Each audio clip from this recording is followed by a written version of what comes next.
daawadayaal kusoo dhawaada saxafi films oo alabaad ka dhaataan barnaamijyada aynu kaga hadalno arrimaha Bollywoodka ee aktarada reer India. Barnaamijkan waxaynu kaga hadli doonaa aktarka caanka ee Saif Ali Khan oo kusoo biiray silsiladii dadka ka tabanaya ama ka cabanaya kusoo biirista shirkadda filimada sameysay ee Bollywoodka.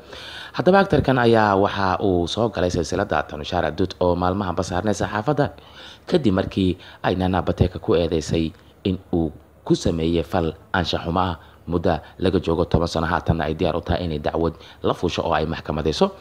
Saif Ali Khan ayaa waxa uu ka hadlay oo uu wareysi siiyay barnaamij la magac baxay Me Too oo wareysta aktarada ka howlgala shirkadda Bollywoodka markii ay soo ifbixeen in aktara badan oo waliba dhanka dumarka u badan loo geysto tacadiyo dhanka musuqa ah iyo faraxumeyn iyo waliba wixii la doono in lagu sameeyo hadiiba gabadhaasi ay ogoshahay.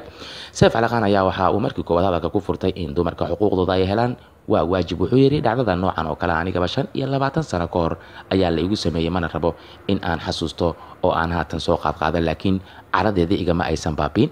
waxaana diyaar u ahay buu yiri in aan xuquuqda dumarka u doodo oo aan garab istaago. diyaarna waxaan u ahay buu yiri in aysan dhicin gabar dambe in ay tacadi amaba anshax xumo ay la kulanto.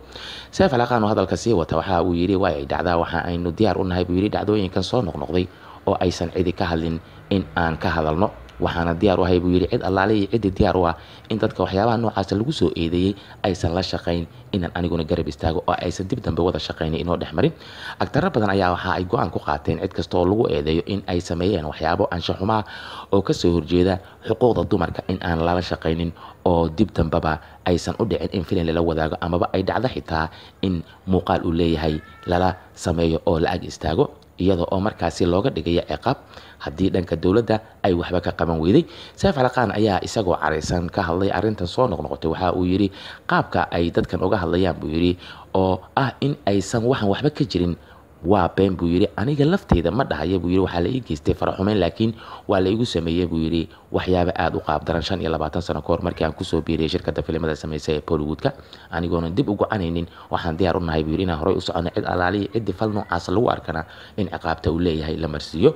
Saif Ali Khan waxa uu ka hadlay arrintan xilli ay mareysay meel xasaasi ah oo Nana Patekar uu wali isdifaacayo Tanushara Dutt ay diyaar u tahay in ay maxkamadeyso 10 sano ka hor tacadigi uu u geystay oo isku day in uu farxumeeyo mar ay filim la wadaagi lahayd sanadku markuu 2008. haddaba daawadayaal barnaamijka aynu kaga hadlaynay aktarka caanka ah Saif Ali Khan oo silsiladii faraxumeynta loo geysto aktarada ka howlgala shirkadda Bollywoodka inta ay ku cusub yihiin kusoo biiray. intaas ayaan kusoo gabagabeynay halkan barnaamijka ka daawanaysaana waa saxafi films oo alabaad ka dhaataan dhacdooyinka ugu xiisaha badan ee arrimaha Bollywoodka.